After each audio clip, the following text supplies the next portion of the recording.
Record. How about that? If you're joining me today live from Facebook, this is probably going to be a little bit longer, but it's going to be worth your while. It will blow your mind. I have really enjoyed over the last 9 years as a health coach, I have really enjoyed learning and growing and learning how our body works and why muscle health is so valuable and so important. And I have an invitation for you before we start. And also at the end, I'll remind you I am kicking off with a team of my coaches. We are kicking off 10-day challenges through the holiday season. And our next 10-day challenge starts on November 11th. And it is going to be a fall fitness challenge. So it's perfect for this topic. If you are in a headspace where you feel, and maybe after you watch this and you feel inspired, I would invite you to come and participate with us. Reach out, connect with me, and let's get you started on your journey. Okay, with that, I am going to share my screen and we are going to kind of progress through some really interesting information in terms of muscle health. And I hope this all works out. It could be that at the end I go and check my live and the sound didn't work or something. But I'm just really excited to share this information with you. And my hope and my purpose in this is to help you to understand how it works and how your body is functioning in terms of building muscle and why sometimes we're working out and for some reason just getting fatter instead of building muscle. So let's talk through it. Again, this is me. I'm Jo Lambert. I'm the mother of 7 children. And I'm also a health advocate for so many people. I partner with people to help them lose weight, get healthy, build muscle, create longevity, but specifically, I help people with their mindset. Because here's the thing, you can change your actions all you want. You can change your behaviors all you want, but the fact of the matter is, it's not really truly going to change you unless you're changing from the inside out and working on your mindset, how you think about things, your habits of thinking. And that's a big piece of the puzzle. So to start off this conversation, I wanted to show 2 different images here. The one on the left you can see is healthy, lean muscle, and it's actually a picture of a 74-year-old man who's athletic, has always been athletic, worked on his health throughout. And then the one on the right is a 72-year-old male. This is a cross section. Sorry, I know it's actually a cross section of the thigh, so of the quadricep, and that part of your thigh, the upper thigh. And you can see the adipose tissue building up in the image on the right. And you can see that even though there is some muscle tissue surrounding the bone, it's all riddled with a good amount of fat inside. We talk about visceral fat building up inside of between our organs and everything like that. Well, that also happens in our muscle tissue, and it puts us at risk for many, many problems, including osteoporosis, including frailty, including falls and injury, and a lack of quality of life as we age. I want to talk a little bit about sarcopenia because there's 2 paths to sarcopenia, and I put them 2 side by side just so you could see. One is age. As our bodies age, as we age, our bodies do begin to degrade in various ways, including losing lean muscle mass, 3 to 9% per decade on average, about 4 pounds a decade. There's another path to sarcopenia that I think many, many Americans have walked that path, and that is lack of nutrition and exercise. If we choose not to eat nourishing foods, including high quality protein, or move our bodies, we will rapidly lose lean muscle mass. So by choice, or sometimes medications can lead to sarcopenia. Just an awareness with Ozempic, and this is not to denigrate Ozempic. I think there's a place for this, but Ozempic does show that on average, people are losing 11 pounds of muscle mass in 18 months of use without proper nutritional interventions. So just something to keep in mind as you're, navigating your journey and your journey may include some medications. I would just really strongly advise that if you were using some medications, that you are working on lifestyle and nutritional support for your muscles in the process. And we'll touch on this towards the end as well. Sarcopenia is a decrease of muscle mass over time. And what's interesting, you can see in this chart what that looks like. So, when you're 20 and 30 years old, this is a very generalized chart, but this just gives you an idea of the decline. You really can get away with a lot when you're 20 or 30. When you start hitting 40, 50, 60, 70, 80, you can see the significant muscle decline. That doesn't have to happen.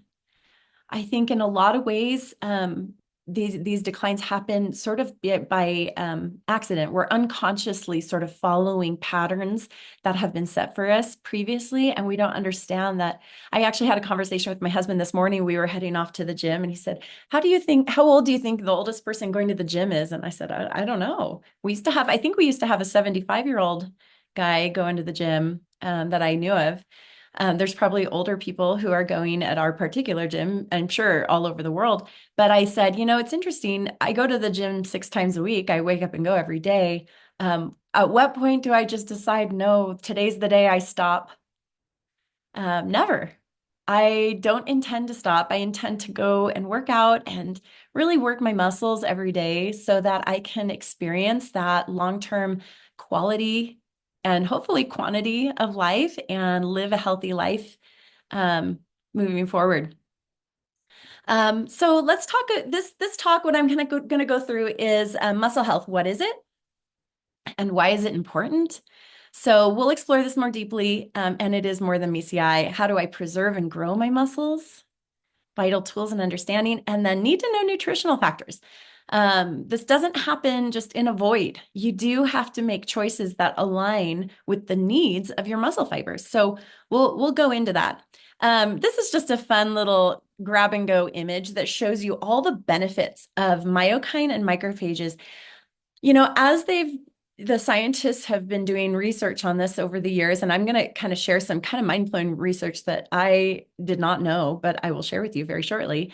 But when we contract our muscles, this only happens when the muscle actually contracts. So with the contraction of the muscles, these little, I don't know what to call them, myokines are released. And these myokines do a number of things. They build your bone. They inhibit cancer in the breast. They benefit your pancreas and your gut, your liver, your brain. In fact, myokines are shown to impact even things like depression and anxiety. So what's interesting to me about this is those myokines are only released when we contract our muscles. So let's say you go to the gym in the morning and you work out. Well, great. You've just contracted your muscle. That's awesome. And I'm sure you're feeling great.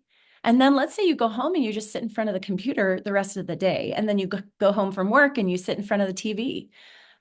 You're not contracting those muscles and you're not benefiting your body. And so I'm going to touch on what I call non-exercise activity thermogenesis, which means moving your body intentionally all day long, really making the choice to move and contract your muscles throughout the day, and how vital that is to your health. Macrophages are a little bit different. They are released as well when you contract your muscle. What's cool about macrophages is they're like little seeker. They're seek and destroys. So they go around and they seek out viruses, bacteria that's damaging to you. And they go and seek and destroy. That is their role. And when do they get released? By golly, when you contract your muscles. So I am a big believer, even when you are sick, if you have a cold when you're throwing up, you're just not going to work out, okay? But I am a big believer that if you're feeling like a little twinge of getting sick, like go build those muscles, work those muscles. Even if you can't go to the gym because you don't want to share your germs, do it at home. Push-ups, sit-ups, squats, do some jumping jacks. Even if they don't feel amazing, get your muscles moving because those macrophages are going to benefit you significantly in your health and your well-being. Insulin and glucose response. So this is one of the really cool benefits of your muscles. is they um, they really impact your insulin release and your glucose response. And I put this image of a suitcase here, and I asked you a question: how big is your suitcase? I want you to think about when you eat food, glucose, carbohydrates, proteins, fats, all of those things, all those macronutrients. What's really interesting is particularly the response to carbohydrates. The bigger your muscles, the more effectively and efficiently they can address the glucose that you just ate. So for instance, if you have very small muscles, very small suitcases, it's as if you like threw a bunch of clothes all over, but because you have a tiny little handbag, you can only shove in a little bit of clothes, and you still have a big mess of clothes all over, right? It's the same with glucose. If you take glucose in and you have only a very small amount of muscle, you can't, like, you're going to need a lot of insulin. Your pancreas is going to release a lot of insulin to try to handle the glucose. See, glucose is poisonous to your body in your bloodstream. And if you can't clear your bloodstream, your blood glucose levels will go so high that they can kill you. I mean, obviously, that's what type 2 diabetes is when we cease to be able to clear the glucose or that poison out of your body. Your body actually does need glucose to actually function. It is energy for the cells, just FYI. So it's not like the total enemy, but just in the quantities that Americans typically eat glucose, it is the enemy. So have an awareness. When you have a lot of strong muscles and healthy, lean muscle mass, what's really nice is you can utilize your muscles in the form of contraction and exercise. You can utilize those to actually help clean up the glucose in your bloodstream without releasing insulin. So those muscles act like a big suitcase. So if you have a big suitcase and like all the messy glucose is all the laundry, you can shove a lot of that laundry into those muscles, right? And they can store it as glycogen, and they actually don't require as much insulin release from the pancreas. If you're contracting, it's not just having muscle. Having muscle is cool, but you do have to use it to actually store those things into your muscle. So utilize it, utilize the space that you've got there. Really cool is muscle health.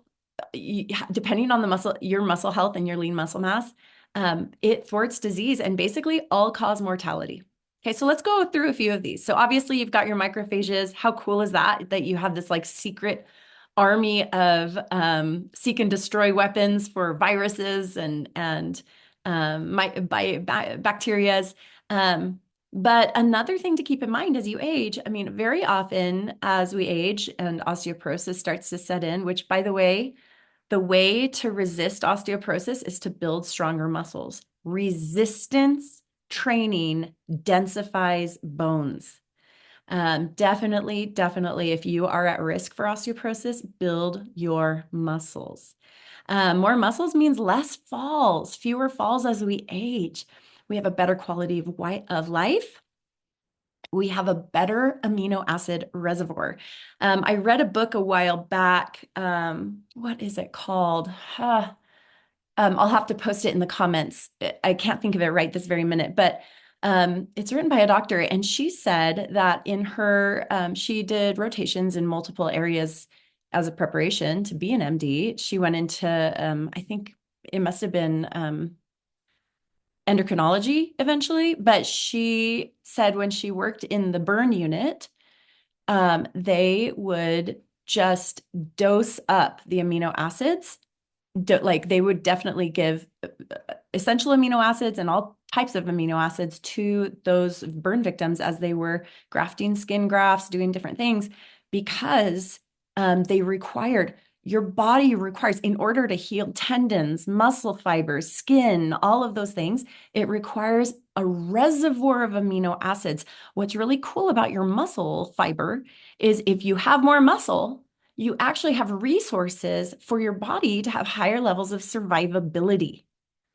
So you will survive more things, not just because you're strong, but because you have an amino acid reservoir that your body can pull from in case of injury.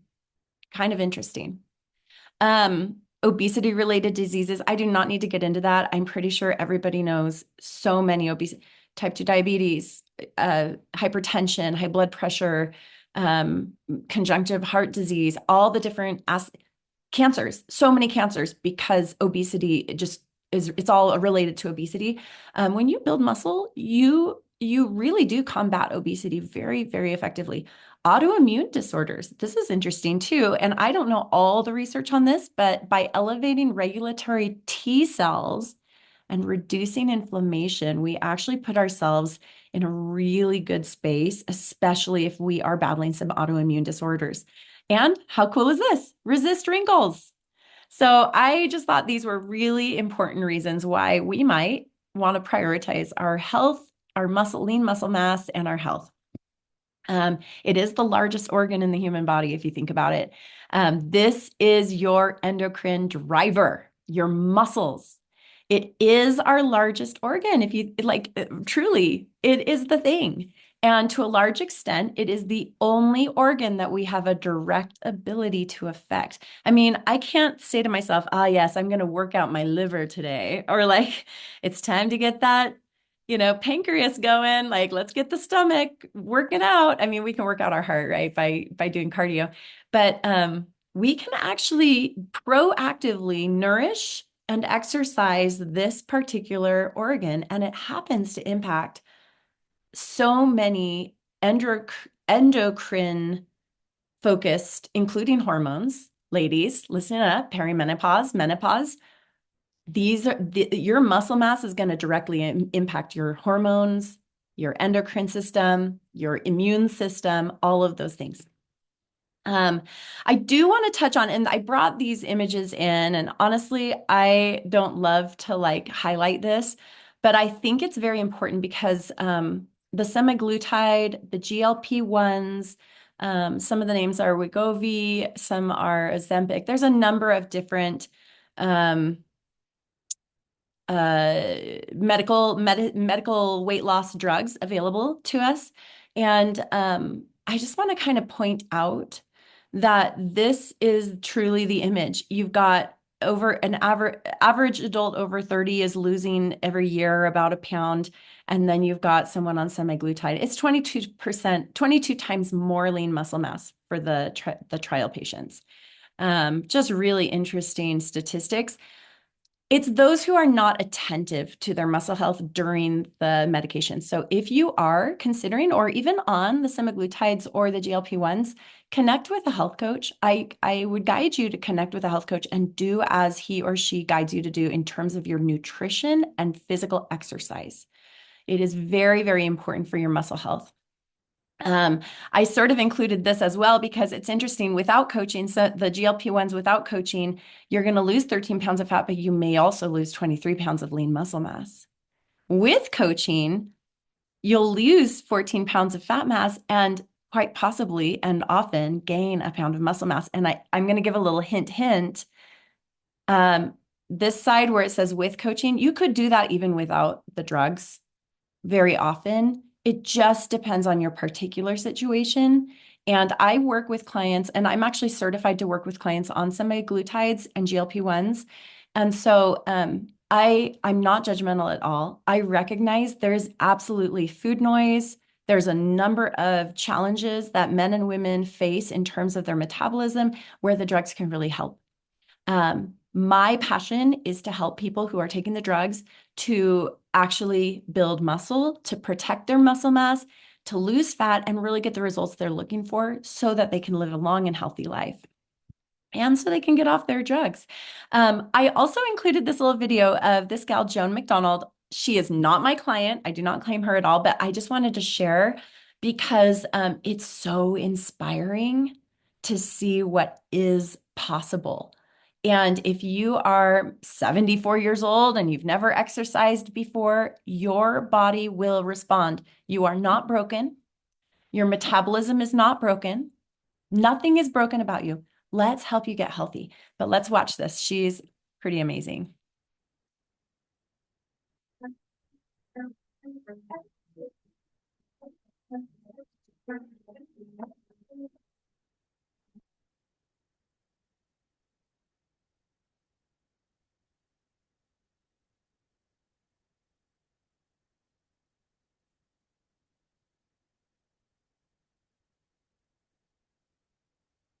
Resistance training.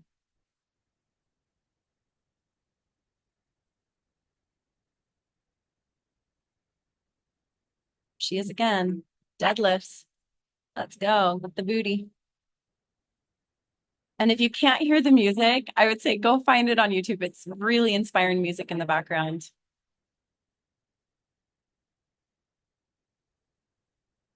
I just love to see how hard she's working. And I guarantee you're seeing her work out. I promise you, her nutrition is supporting her muscle growth. And guess what it requires? Protein. And we're going to talk specifically about quality and quantity and what to be looking for. Check her out.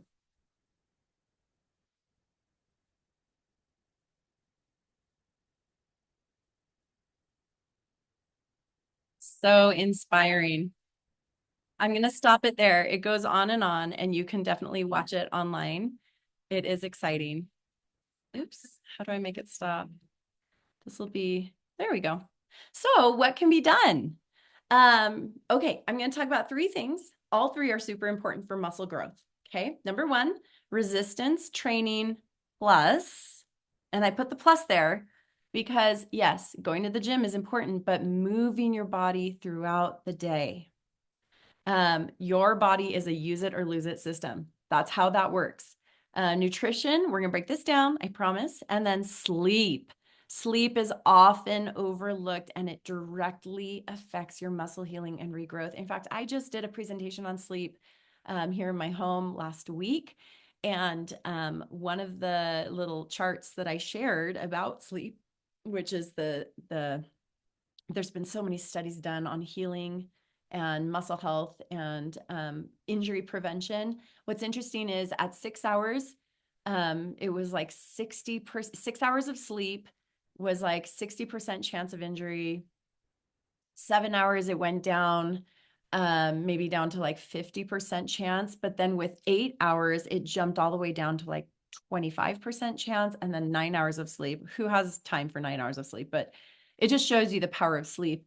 The prevention of injury went down to something like 12%. It was significant. So just something to keep in mind. We're going to go into the amino acids. So I want to talk about two types of amino acids. There is non-essential amino acids. You can read them here. And then there's essential amino acids. And what's the difference? Well, non-essential amino acids, they're not actually non-essential, but your body actually can produce them with the food and the different proteins that you're eating, okay? So your body is capable of producing non-essential amino acids. The essential amino acids your body is not able to produce. You must eat them. You must take them in either through supplementation or through your nutrition. And there's a particular amino acid I want to talk about, and that's leucine. Muscle protein synthesis. So I had always thought, even in the recent years, thought that, if you exercise more and you eat more protein, you're good to go. And it was sort of like a dial, sort of like, oh, if I eat a little bit more protein, I'll build a little bit more muscle. Or if I, that it was sort of this dial mechanism. Well, actually, what research has shown is muscle protein synthesis is a binary function. It's an on again, off again switch. And the switch only turns on when you hit your leucine threshold. Leucine thresholds are different for different aged people, but the general rule is the younger you are, the lower the leucine threshold. So like my kids, I have an 8-year-old boy, he can drink a glass of milk and his muscle protein synthesis is turned on. It's not that much leucine for an adult, but for him, it's enough. But as we age, the older we get, the higher that threshold goes. And so it requires more leucine, more protein, and the other branch chains. So you've got these other amino acids that need to be in a part of this picture. And I did have a question at the Utah Spinal Works. Someone asked, is it something like, could you get your leucine threshold for the day and it lasts you all 24 hours? And the answer to that is no. It's when you eat. So it's like each time you have a meal, you can turn on muscle protein synthesis with those nutrients you're taking in if you hit your leucine threshold, and then it's off again. And the next time you eat, you get a chance to do it again. So my recommendation is to supplement. If you are over the age of 35, my recommendation is to find, and I'll talk about this specifically, I have a product I recommend. I want to talk about what high quality protein means. You can do your own research and figure out what you care to put into your body. But I'm going to show just a chart right here of the bioavailability of each type of protein and what you'll see here. At the very bottom, you will see peanuts have a bioavailability index of 43. So about 43% of that amino acids is being absorbed. The rest you are pooping out. Beans, 49, wheat, and you can see it goes up and up. Chicken, 79, beef, 80. So when you're starting to get into the animal proteins, you are in fact having a much higher bioavailability. Even casein, which is the milk protein, that's also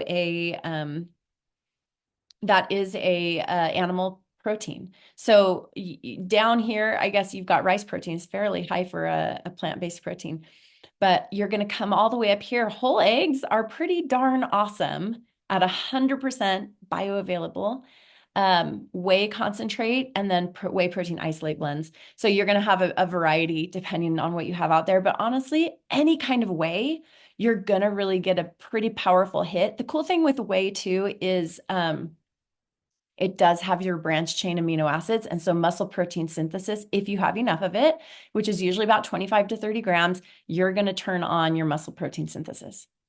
So I just want to share that information. I think it's really interesting. Some people are very committed to being vegetarian, totally okay, but just know your facts and get what you need. Okay. This is a product that I personally recommend for my clients, particularly because for these reasons. There are 10 grams of essential amino acids, including 5.3 grams of branched chain amino acids. That is a beautiful blend. It really matches with the needs of an aging population. A 4:1 ratio of branched chain aminos with 3.5 grams of leucine, that will turn on muscle protein synthesis every single time. You're gonna hit your needs. It is third-party tested. It's not coming from China, okay? It is very clean. It is developed in partnership with Johns Hopkins. It's clinical research has been done on this particular formulation, and we can actually make claims pertaining to delayed onset muscle soreness, DOMS, and muscle protein synthesis. There are no stimulants. That is very rare. Many times you will go to Costco, you'll go to Walmart, whatever, you'll get your branched chain amino acids, which by the way, they don't have all your essential aminos in there. It's just the branched chains. And they always pack a punch with the caffeine, with the taurine, with the extras. This is clean label. And surprise, surprise, it's vegan. So if you're vegetarian or vegan, this is an amazing tool. I use this for every single one of my clients over the age of 30 because it's so vital to their health and their longevity. It will help them. It'll help you. And if you have questions about it, I'd be happy to fill you in. And with that, let me hit the stop share. I just want to say thank you for taking the time and congratulations for taking the time to focus on you by joining me today and listening to what I have to share. If you want to learn more about muscle health, reach out, connect with me. And I don't claim to be perfect or know it all. These are just the things that I've absorbed and learned over my 9 years as a certified health coach. And I am honored to walk the path alongside people who are challenged in many, many different ways, whether it be type 2 diabetes,